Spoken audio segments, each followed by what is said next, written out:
Purchase करा था ये नवंबर 2022। इसका इंजन 2 बार बन गया, मेरा मतलब कंपनी की गलती की वजह से। तो बाइक क्या मतलब चलते चलते पूरा बंद हो गया था, रुक गया था कहीं पे? हाँ बहुत बार हुआ है, मेरे 2 बार हुआ है मेरे साथ ऐसा। ऑफिस के लिए हम रेडी हो रहे थे, स्टार्ट कर रहे थे, फट जा रही थी, हम भी इरिटेट हो गए। उसके बाद मेल मैंने ड्रॉप कर दिया। सबसे बढ़िया मेल ड्रॉप करो तुम।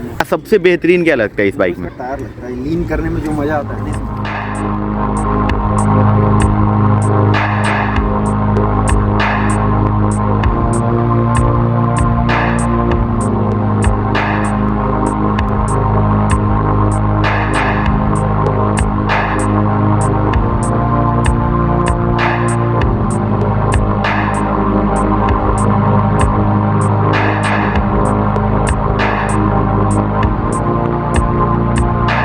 सो everyone, welcome back to the channel with a new video. And भाई आज हम बात करने वाले TVS Apache RTR 200 4V BS6 के ओनरशिप रिव्यू के बारे में। और ये बाइक क्लॉक कर चुकी है 25,000 प्लस। देखते हैं अभी ओडोमीटर इसका एग्जैक्ट कितना किलोमीटर इसने क्लॉक करा है। सो बुलाते हैं भाई बाइक के ओनर अपने दिवाकर भाई को। वेलकम भाई, वेलकम ऑन द चैनल। तो भाई ये ओन करते हैं अपना, देखो सामने खड़ा है अपाची 200 BS6 4V ना। कौन सा मॉडल है भाई ये? 2022 का मॉडल है। अच्छा, मैंने परचेस करा था ये नवंबर 2022। अच्छा जी। और कितना इसका ऑन रोड प्राइस आया था? ऑन रोड आया था मेरा 175 समथिंग। भाई ने कितना क्लॉक कर दिया भाई? एक बार ओडोमीटर देख लेते हैं कितना हुआ है भाई। 28,935। भाई 28 का 29 हो गया है एक्चुअली में। 29। तो भाई अच्छा खासा रनिंग है आपका। पर डे का क्या रनिंग है भाई तुम्हारा? पर डे का मतलब ऑफिस ही जाना होता है तो 60 किलोमीटर ऑफिस हो गया, और ट्रिप 4-5 ट्रिप मार चुके हैं। हाँ, और लॉन्ग ट्रिप भाई ने बहुत करा है पहाड़ों में। तो वो सब अपन पूछेंगे। पहले भाई इस बाइक का ना पावर फिगर के बारे में बता देता हूँ। एक चीज़ बता देता हूँ, अपाची RTR 400 BS6 4V के साथ ये भाई ऐसा बोलता है इतना लंबा नाम, इसलिए मैं इसको बार बार रिपीट कर रहा हूँ। तो भाई इसमें मोड्स मिलते हैं अपने को। इसमें 3 मोड्स है, रेन, अर्बन और स्पोर्ट्स मोड। तो रेन और अर्बन में पावर ये अलग डिलीवर करता है, और स्पोर्ट्स मोड में ये बाइक थोड़ा पावर ज़्यादा डिलीवर करता है। Same goes with torque. तो भाई इसका जो स्पोर्ट्स मोड में पावर फिगर है ना, तो वो है 20.82 PS of power at 9000 RPM। And जो ये टॉर्क प्रोड्यूस करता है इन स्पोर्ट्स मोड वो है 17.25 newton metre torque at 7250 RPM। और भाई इसमें एक चीज़ अलग है, अगर आप रेन मोड या फिर अर्बन मोड में चलाते हो ना, तो उसमें पावर फिगर थोड़ा डाउन हो जाता है बाइक का। उसमें ये बाइक भाई प्रोड्यूस करता है पावर अपना 17.32 PS का पावर एट 7800 RPM। एंड जो टॉर्क ये निकाल के देता है अपने को अर्बन एंड रेन मोड में, वो रहता है 16.51 newton metre of torque at 5750 RPM। तो भाई इस बाइक का नेचर ना चेंज होता है, ऐसा नहीं कि ये मोड सिर्फ ऐसे ही फालतू में दे रखा है TVS ने। यहाँ पे देख लो आप लोग भाई, ये काम का मोड है। और अगर ध्यान से देखा जाए इसके पावर फिगर जो पेपर पे दिखा रहा है TVS, उसके अकॉर्डिंग भी, और अगर आप राइड भी करोगे ना तो वो भी फील होगा। क्यों दिवाकर? इसके बोर्ड में एक और ये इसका ब्रेकिंग भी इसी पे डिपेंड करता है। रेन मोड में इसकी ब्रेकिंग बहुत तगड़ी है, बहुत। हाँ जी। अर्बन में मतलब थोड़ी अच्छी होती है, मतलब रेन से कम होती है थोड़ी, और स्पोर्ट मोड में थोड़ी कम होती है ये। मतलब बाइट ज़्यादा रहता है रेन मोड में, बोल सकते हो तुम, क्योंकि स्पीड रहती है ना। तो इन्होंने वैसे सेफ्टी फीचर के लिए मान लो तुमने दे रखा है हाँ। ब्रेक सडन ना मारो, कुछ स्लाइड वाइड होने का, इसलिए इन्होंने ब्रेकिंग भी इस पे डिपेंड कर रखा है। अच्छा, मतलब भाई पावर फिगर के साथ साथ ना ब्रेकिंग में भी थोड़ा सा डिफरेंस फील होता है बाइक राइड करते टाइम, इन अर्बन मोड और इन स्पोर्ट्स मोड। अच्छा, माइलेज पे भी एक चीज डिपेंड करता है। ये रेन में मतलब माइलेज अच्छा रहता है, मतलब 45 समथिंग 45-46 तक निकाला है। अच्छा। अर्बन में 43, और स्पोर्ट्स में तो पता नहीं 39, 35, 38, 35 से 38 रेंज करता है। अच्छा, स्पोर्ट्स में भाई माइलेज भी कम हो जाता है। तो भाई बाइक मैंने भी बहुत राइड करा है भाई का, और इवन भाई ने भी मेरा बाइक बहुत राइड करा है। तो मैं इसमें एक चीज़ फील करा है मैंने कि भाई ये बाइक अगर आप स्पोर्ट्स मोड में चलाओ ना, तो इसका टॉप एंड बहुत बेटर है, बहुत ज़्यादा सही है। बट अगर आप अर्बन या रेन मोड में चलाओगे ना, तो मिड रेंज में ये बाइक बहुत अच्छा परफॉर्म करता है। और सही बोलूँ ना, इसको कम्प्लीटली सिर्फ स्पोर्ट्स बाइक नहीं बोला जा सकता, ये स्पोर्ट टूरर है मेरे अकॉर्डिंग। तो भाई क्या भाई मैं सही बोल रहा हूँ? हाँ, मैंने इसी पर्पज़ के लिए लिया ही था कि मेरे को ऑफिस जाना था, मिलनी ऑफिस था, या फिर मतलब इधर उधर घूमना था, ऐसे हो गया, ट्रिप्स वगैरह। मेरा मिलनी था ऑफिस और टूर। अच्छा, अभी तक का सबसे लॉन्ग टूर कितने किलोमीटर का करा है तुमने? मेरा था 1200 किलोमीटर तक। कितने दिन होगा भाई? वो था मेरा 3 से 4 दिन का ट्रिप था। कहाँ का करा था? ये था मेरा ऋषिकेश। रुक जा भाई, शूटिंग एरिया में अपना ट्रैक्टर आ गया तो आवाज़ आ रही होगी। हाँ, कहाँ पे जा रहे थे भाई? ऋषिकेश, हरिद्वार, अच्छा, मसूरी, देहरादून, उसके बाद देवप्रयाग, रुद्रप्रयाग, फिर रुद्रप्रयाग से रिटर्निंग थी मेरी। भाई तो मतलब अप एंड डाउन कहाँ से? तो भाई NCR नोएडा से भाई गया था, अपना उत्तराखंड का ट्रिप था इसका 4 दिन का, 1200 किलोमीटर का, काफ़ी लॉन्ग ट्रिप हो गया बाइक के लिए तो। और एक चीज़ पूछना चाहूँगा भाई कि पहाड़ों में कैसा परफॉर्म कर रहा था ये भाई? पहाड़ों में मेरे साथ 2 बाइक गई थी, एक गई थी KTM गई थी, हाँ। और एक ये से बाइक गई थी। हाँ जी। KTM की हालत खराब हुई थी वहाँ पे, उसका ब्रेक बिल्कुल नहीं काम कर रहा था, बिल्कुल नहीं। पहाड़ों में मिलनी होता है कि मतलब ब्रेक फेल होते हैं, हाँ। उसका बिल्कुल नहीं काम कर रहा था। इसका ब्रेक मेरे को जैसे कि जवाब दे दिया बिल्कुल कि ब्रेक नहीं लग रही है, वैसे इसमें दिक्कत नहीं हुआ था। अब परफॉर्मेंस भी था, KTM तुम्हें पता है कितनी अच्छी जाती है, 150 प्लस स्पीड जाती है उसकी, बहुत अच्छी, बट उसको कम्पीट कर रहा था अपाची। इस वाले सेगमेंट में 200cc सेगमेंट में आई थिंक ये बेस्ट बाइक है स्पॉट टूरर में, अगर आप काउंट करो तो। क्योंकि इसमें कौन कौन सी बाइक आती है भाई? RS 200, NS 200, Duke 200, RC, sports bike में आ जाती है। हाँ जी। तो अगर फेयरिंग वाली बाइक तो हटा ही दो, उनका पर्पस अलग है। क्रूजिंग बाइक, क्रूजिंग नहीं होता है ना इसमें, क्रूजिंग नहीं कर सकते। हाँ जी, वो है कि राइड्स करो, मजे लो, फिर रख दो। सेकेंडरी बाइक में ज़्यादा सूटेबल है वो। लेनी है तो वो लोग लेते हैं कि स्पीड भागनी है। हाँ जी। इसमें क्रूजिंग देखोगे, स्पोर्ट देखोगे तो यही बेस्ट बाइक है। इसमें क्रूजिंग भी हो जाता है हमारा, कि रेगुलर जाओ क्रूजिंग। और एक और चीज़ था ना कि मैं ये बोल रहा था कि कभी भी बाइक, मैं हमेशा इनको बोलता रहता हूँ कि कभी भी बाइक लिया करो तो भाई 2 चीज़ ध्यान रखा करो कि आपकी डे टू डे लाइफ में रनिंग कैसा है, प्लस आपको बाइक चलाना कहाँ पे है। वही बात है, रोज टूर नहीं कर पाते हैं, रोज टूर नहीं कर पाते लोग। हाँ। जाएंगे तो डे टू डे लाइफ में यूज करेंगे। अब जैसे टूर के लिए अब हुआ कि कभी कभी टूर के महीने में एक बार, 2 महीने में एक बार कर लो। अब उसके लिए अलग बाइक रखो, सेंस नहीं बनता। अच्छा, एक बाइक और मेरे जहन में आ रहा है इसके साथ का, मतलब पावर फिगर उसका थोड़ा सा डिफरेंट है इससे, बट अगर आप चलाओगे तो लगभग सिमिलर ही है और प्राइस पॉइंट में भी सेम है। पल्सर N250, वो उस टाइम पे लॉन्च हुई थी क्या जब आप बाइक ले रहे थे तो? पता नहीं, मेरे चेकलिस्ट में कुछ होगा उसमें, चेकलिस्ट मेरा मतलब मैच नहीं किया होगा। और एक और बाइक थी भाई यामाहा की FG 250।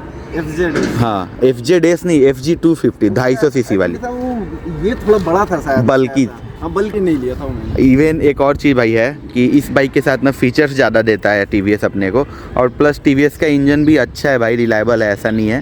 बट आपका एक्सपीरियंस कैसा रहा भाई 2.5 साल का इस बाइक के साथ? देखो, मेरा किस्मत था या क्या था, जो था, हाँ। इसका इंजन 2 बार बन गया मेरा, मतलब कंपनी की गलती की वजह से। और बार बार कंपनी नहीं करके, देखो गलतियाँ करती हैं कंपनी ने, TVS गलतियाँ की है, बट ये बार बार सुधार के दिया मेरे को। मतलब वारंटी में वो लोग ऐसा नहीं बोले कि भाई हम नहीं काम करेंगे, आपके पैसे खर्च होने वाले हैं। हाँ, ये उन्होंने करके दिया है। स्टार्टिंग में एक बार मैंने, चलो ठीक है, पहली बार करा लेते हैं हम, ठीक है, हाँ। क्योंकि उतना जोड़ नहीं दिए। दूसरी बार से उन्होंने काम करके दिया है ये। बट एक चीज़ आप मेंशन कर दो कि आपने जो मेरे को बताया था बात कि भाई हमेशा सर्विस सेंटर में ही सर्विस कराओगे तो ये चीज़ होगा, अगर बाहर सर्विस कराते हैं तो फिर ये कंसीडर नहीं करेंगे आई थिंक। आ सकते हो, बट अगर उन्हें पता लगा इन केस तो हाँ। वारंटी खत्म कर देते हो। फिर इंजन में तुम्हारा कुछ भी हो, कुछ तो भी इशू है तुम्हारा, तो तुम्हें फिर कराना पड़ेगा अपने पैसे से। बेसिकली हम वारंटी क्लेम नहीं कर सकते, वो बोलेंगे कि बाहर की गलती हो सकती है, हम ये नहीं लेंगे, जिम्मेवारी नहीं लेंगे बेसिकली। अगर तुम्हारा ये अगर वारंटी में है, कुछ भी होता है तुम्हारा, जाके सर्विस सेंटर में करो तो जाके कंप्लेंट। अच्छा, स्पेसिफिकली हुआ क्या था इस बाइक में इंजन के साथ? इसमें हुआ था ना कि मेरा इनलेट पाइप होता है ना वहाँ पे, ये रेडिएटर हुआ। हाँ भाई। रेडिएटर के पास एक इनलेट पाइप होता है हमारा, और एक आउटलेट पाइप होता है। ओके। जो मतलब यहाँ से मोबिल सर्कुलेट करता है, यहाँ से ओके। वो आ जाता है ठंडा करके जो वहाँ भेजता है। तो मेरा इनलेट पाइप जो था वो फट रहा था बार बार, तो उसकी वजह से मोबिल लीक हो रहा था मेरा, और उसकी वजह से मोबिल नहीं था, हाफ इंजन हो गया, इंजन मतलब सीज हो गया मेरा। अच्छा, तो बाइक क्या मतलब चलते चलते पूरा बंद हो गया था, रुक गया था कहीं पे? हाँ, बहुत बार हुआ है मेरे, 2 बार हुआ है मेरे साथ ऐसा। अच्छा भाई, तो ये पंगा था। और ये भाई ना, ऐसा नहीं है कि हम हर एक अपाची RTR 200 को ये बोलेंगे, ये स्पेसिफिकली इस बाइक के साथ हुआ था पंगा, और जो TVS ने अपना को सॉर्ट आउट करके दिया है हर बार। ये सॉर्ट आउट करा 5-6 बार फटने के बाद ये सॉर्ट आउट और कुछ करना भी पड़ा था इसके लिए, या फिर उन्होंने प्यार से सुन लिया था एक बार में? पहले 1-2 बार तो सुना उन्होंने, हाँ। फिर उसके बाद बार बार होने लगा, हम भी इरिटेट हो गए। उसके बाद मेल मैंने ड्रॉप कर दिया। सबसे बढ़िया मेल ड्रॉप करो तुमने। मतलब कभी भी बाइक्स में कुछ होती है ना भाई, अगर कोई service centre, specific service centre वाले नहीं सुनते तो भाई ब्रांड को मेल करो। और सबको रखो CC में। 5-6 लोग होते हैं, टेरिटरी मैनेजर होते हैं तुम्हारे, जोनल मैनेजर होते हैं, या सर्विस सेंटर मैनेजर होते हैं, वर्कशॉप मैनेजर होते हैं, सबको रखो तुम। तुम्हारे पास सीधा कॉल आएगा तुम्हारे पास, अगर तुमने मेल करा तो वो लोग कॉल करेंगे तुम्हारे पास डायरेक्ट हेड ऑफिस हाँ, से कि तुम्हारा हम बाइक पिकअप करें, जो खर्चा होगा सब सर्विस सेंटर देगी वो। मेरी तो वैसे वारंटी में थी, 1 साल लेने में मेरी इशू हुई थी। 1 साल मैंने लिया, 1 साल चला, उसके बाद इशू हो गया। ये तो फिर TVS की गलती थी वो। हाँ भाई, ये बात उन्होंने बंदे भेजे थे मेरा चेक करने के लिए क्या इशू हुआ, 2 दिन रखा था उन्होंने, उसके बाद उन्होंने करके दिया। तो थोड़ी तो परेशानी हुई होगी 2-3 दिन। परेशानी हुई थी, ये बार फट जा रही थी। ऑफिस के लिए हम रेडी हो रहे थे, स्टार्ट कर रहे थे, फट जा रही थी। तो ये इशू आ रहा था बहुत स्टार्टिंग डेज में था ये तो वैसे। चलो भाई, ये तो स्पेसिफिक बाइक के साथ पंगा था, बट शॉर्ट हो गया। बट थोड़ा भाई को मेहनत करना पड़ा। बेसिकली अगर नॉलेज नहीं रहता तो वो भी, मतलब हर लोग नहीं करते हैं ना भाई मेल वेल, लेकिन ये भाई आप पॉइंट आउट कर लो कि ये चीज़ अगर कभी भी किसी भी ब्रांड के साथ कोई प्रॉब्लम हो तो ज़्यादा बहस करने की बात नहीं है, उनकी गलती है ये। हाँ, मेल करो, देखेंगे आगे जो होगा वो खुद ही आके आपका सॉर्ट करेंगे। सेकेंड थिंग, अब एक और चीज़ भाई, ये बाइक का हाइट ना 1050 mm है, सीट हाइट में बोल रहा हूँ, एंड इसका ग्राउंड क्लियरेंस 180 mm है। तो मैं इसको स्पॉट टूरर सेगमेंट में डाल रहा हूँ। तो भाई एक चीज़ तो बनती है कि ऑफ रोडिंग में ये बाइक कैसी है। मतलब भाई ने, आपने ऑफ रोडिंग करा है भाई? हाँ करा है। हार्श ऑफ रोडिंग या फिर थोड़ा मीडियम रेंज था? जब तुंगनाथ और सॉरी देवप्रयाग और यहाँ गए थे रुद्रप्रयाग, उसके बीच में जो रास्ते है वो बहुत ज़्यादा खराब है, बहुत। और प्लस वो डिसेंट एसेंट पहाड़ों का रास्ता, स्लोप था, ऐसे ऐसे बहुत ज़्यादा दिक्कत हुई। जहाँ पे KTM फेल हो गया था, ब्रेक एक्सीडेंट करा था मेरा उसने एक्चुअली। अच्छा, तो भाई कहीं पे कभी भी ये बाइक का ग्राउंड क्लियरेंस 180 mm है, तो कहीं प्रॉब्लम किया है ये बाइक? देखो अगर सिंगल बैठोगे तो कहीं प्रॉब्लम नहीं किया इसमें। मेरी हाइट है 5'7". अच्छा, तो उसमें कहीं नहीं, मतलब अगर सिंगल बैठोगे तो दिक्कत नहीं होगी तुम्हें। अगर डबल बैठोगे तो इनकेस ये डबल स्टैंड होता है, ये टच करेगा, ये थोड़ा नीचे रहता है भाई, और ये भी नेग्लेजिबल बोल सकते हैं, मान सकते हो। तो ये हर रहेगा ही रहेगा, अगर ये ना रहे तो कहीं तुम्हारा नहीं होगा, ये दिक्कत कहीं नहीं होगी। मतलब बेसिकली डबल पे कभी कभी माइनर टच कर जाता है। ये जो नीचे डबल स्टैंड अपने लगी हुई है ना, वो नीचे की ओर रहती है भाई, इस वाले हाइट से भी थोड़ा नीचे रहता है, तो वो टच करता है बेसिकली, और कुछ भी बाइक का पार्ट नहीं टच करता, या चेसी वगैरह कुछ भी टच नहीं करता है। अच्छा, इतना किलोमीटर भाई क्लॉक कर चुके हो, लगभग क्या माइलेज निकाल देता है डेली लाइफ में, जैसा रनिंग तुम्हारा है? हम एक बार ही माइलेज चेक किए हैं इसका, एक बार ही चेक किया। टैंक टू टैंक क्या? टैंक फुल कराकर, अच्छा, जीरो कराकर पूरा टैंक फुल करा के चेक किया। तो उस टाइम मेरा समथिंग अराउंड 45 अगर डे टू डे लाइफ में करे तो। जो आपका डेली का रनिंग है उसमें 45 का माइलेज दे रहा था? उसमें हम ये ऑफ रोडिंग हुआ, ऑफ रोडिंग से बचे थे और लॉन्ग ट्रिप पे बचे थे। नॉर्मल ऑफिस जाना या फिर मतलब डेली, बेसिकली जो डे टू डे लाइफ में रनिंग है उसमें 45 का माइलेज दिया था। अर्बन मोड या स्पोर्ट्स मोड में? अर्बन में स्पोर्ट्स चला ही नहीं था ना उसमें। अच्छा, उसमें जाना ही नहीं था मेरे को। कभी कभी हाईवे पे हो गया, रेसिंग हो गया, वो हुआ। अच्छा, डेली बेसिस पे कौन से मोड में बाइक चलाते हो भाई? अर्बन और में अर्बन में चलाना चाहिए। और स्पोर्ट्स कब यूज करते हो? स्पोर्ट्स जब हाईवे पे हम पहुंचते हैं तो। अच्छा, स्पोर्ट्स यूज होती है, डिफरेंस फील होगा जैसा आपने बताया था भाई। रोड में चलोगे ना तो एक तो इसकी ब्रेकिंग मतलब थोड़ी तुम्हें लो लगेगी कि ब्रेक नहीं लग रहा है, ब्रेक फेल, तुम्हें खुद से डाउट होगा ये कि ब्रेक नहीं लग रहा है, एक कॉन्फिडेंस लूज होगा, नहीं आएगा, कॉन्फिडेंस बूस्ट ही नहीं होगा उसमें। हाँ, ये बात तो है भाई। हाईवे पे जाते हो तो तुम्हें कॉन्फिडेंस, ब्रेक चाहिए ही नहीं हाईवे पे तो तुम्हें, इसलिए स्पोर्ट्स मोड में चलाते हैं। मतलब बेसिकली भाई ब्रेकिंग में डिफरेंस आता है, और वो जेन्युइनली समझ में आता है राइड करते टाइम। अगर आप लोग 200 BS6 200 RTR 200 राइड किए होगे तो आपको ये चीज़ फील होने वाली है। और तो हमने भाई जो भी मेजर पॉइंट्स है वो ये कर लिए। प्रोज कॉन्स ऐसा डिवाइड नहीं करा है हमने, जिसकी खामियां और खूबियां दोनों बताया है। अच्छा, एक दो पॉइंट्स जो सिर्फ प्रोज में आए और सिर्फ कॉन्स में। देखो कॉन्स पहले बताते हैं इसका, ठीक है? ओके। एक तो इसका गियर मेरे को लगता है कि एक और गियर होना चाहिए था। ओके, एक और गियर रहता तो थोड़ा अच्छा रहता। और एक इसका ये कंसोल में लाइटें रहती तो ये बहुत अच्छी लगती है। हाँ, ये तो भाई बहुत अच्छी लगती है। ये तो भाई मैं भी मिस करता हूँ। और भी कुछ ऐसा लगता है जो कमियां हैं? कौन से में तो सर्विस ही है इसकी, जो है बाइक नहीं सर्विस की, कौन से मान लो तुम। इसका इतना राइड कर लिया भाई, फ्री सर्विस तो खत्म हो गया होगा। हाँ?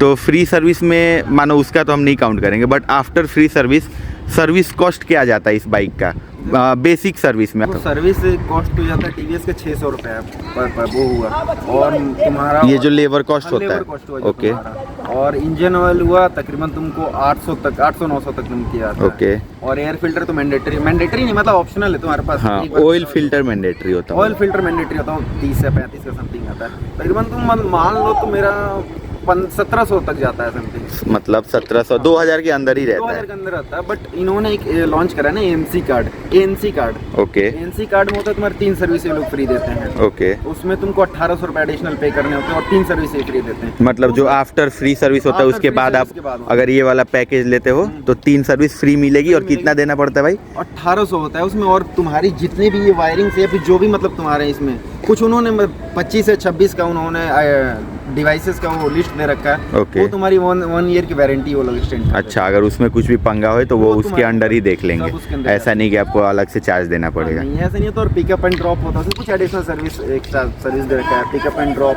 वॉशेबल, कुछ इस टाइप का दे रखा है वो। ओके भाई, तो भाई ये था अपना इस बाइक के साथ। अच्छा, प्रो कॉन्स तो बता दिया, दो ही तीन था। प्रोज में क्या सबसे बेहतरीन क्या लगता है इस बाइक में? टायर लगता है, लीन करने में जो मज़ा आता है ना इसमें। हाँ भाई, इसका टायर ना फ्रंट का है 90 mm का, जो थिकनेस मैं थिकनेस बता रहा हूँ, यहाँ पे दिखा भी देता हूँ आपको, देख लो 90/90 17 का फ्रंट का टायर है और 130 mm का बैक का है। भाई रियर का जो है ये कहाँ पे है, ये रहा 130 mm 130 70/R17, ठीक है। बट ये मतलब बहुत ज़्यादा वाइड टायर नहीं है। अगर आप RS 200 देखोगे तो ये टायर के साथ आता है, बट R15 ड्यूक ये सब बाइक्स देखोगे ना, उनमें 140 आगे 100 रहता है, उनको भी लीन करने में मज़ा आता है। बट पता नहीं इसने मतलब इस टायर के साथ भी ये बाइक उससे भी ज़्यादा लीन हो जाती है। लीन हो जाती है, मेरा ये तक टच हुआ है इसमें। नहीं इतना लीन क्या, इतना लीन करा है मैंने भाई, ये चीज़ तो है। चेक करा था तो ये टच हुआ था। कॉन्फिडेंस बूस्ट करता है ये बाइक लीनिंग में, कॉर्नरिंग में बेसिकली। मतलब अगर नेकेड में जाओगे ना तो ये बाइक सच में बेहतरीन है। क्योंकि मैं बोल रहा था N250 फेजर, वो जो FZ था अपना FZ 250, तो उनके कंपैरिजन में ये बाइक मेरे को ज़्यादा बेहतर लगता है, क्योंकि इसमें फीचर्स भी ज़्यादा आते हैं। ये मोड्स हो गए हैं, अपना एडजस्टेबल, ये जो फ्रंट का फॉक्स है वो है। ये कभी एडजस्ट किया है भाई? हाँ, अभी भी एडजस्ट करा है। देखो यहाँ पे और हार्ड का ये डिफरेंस है भाई। ये अपने को N250 या फिर FG 250 में नहीं मिलती है, बट इस बाइक के साथ मिलती है। आई थिंक इस सेगमेंट में सिर्फ इसी बाइक में मिलता है और किसी भी 200 में नहीं है। सही बात है। एक और बाइक है इसका बेस्ट कंपटीटर है वो, बट थोड़ा नेचर अलग है उसका। आप मानते हो ये इस बात को? NS 200। हाँ, बिल्कुल वो बाइक अच्छी है, बहुत वो अच्छी बाइक अच्छी है, बट प्रॉपर स्पॉट सेगमेंट हो गई वो, जिसको भगाना पसंद है सिर्फ, तो ज़्यादा बेटर है। बट इस पे कम्यूटिंग और स्पॉट्स दोनों बेटर है। तो भाई ये डिफरेंस है अपाची 200 में और NS 200 में। तो इसका एक और प्रोज है, ये सिटी राइड के लिए ये हैंडल पोस्चर जो है ना, ये हाँ जी, हैंडल पोस्चर बहुत अच्छा है। ये हैंडल पोस्चर ले जाने के लिए, कि कट करने के लिए, कि दो गाड़ियाँ खड़ी है उसके बीच में निकालने के लिए बहुत अच्छी बेसिकली ट्रैफिक में फिल्टर करना, फिल्टर करने के लिए बहुत अच्छी है ये। इसका हैंडल भी बहुत स्मूथ है। और भाई सिर्फ वही एडजस्टेबल नहीं है, इसका लीवर भी एडजस्टेबल आता है दोनों साइड का भाई। ये ब्रेक और क्लच दोनों साइड का। सेकंड थिंग, स्लीपर क्लच आता है। NS 200 में आई थिंक स्लीपर क्लच नहीं प्रोवाइड करता है बजाज, बट इसमें तो फीचर्स लोडेड बाइक है भाई। और जिसका daily to daily life office जाना है और प्लस मान लो वीकेंड्स पे ट्रिप्स करने हैं, तो ये बाइक कंसीडर करो। तो वर्डिक्ट तो ये था भाई। चलो इसी के साथ इस वीडियो को यही पे एंड करते हैं। और कमेंट सेक्शन में आप कमेंट करके कुछ भी पूछ सकते हो भाई, और मैं मिल के जवाब दे देंगे भाई सही से। सो साइनिंग ऑफ, मौर्या भी, बाय बाय।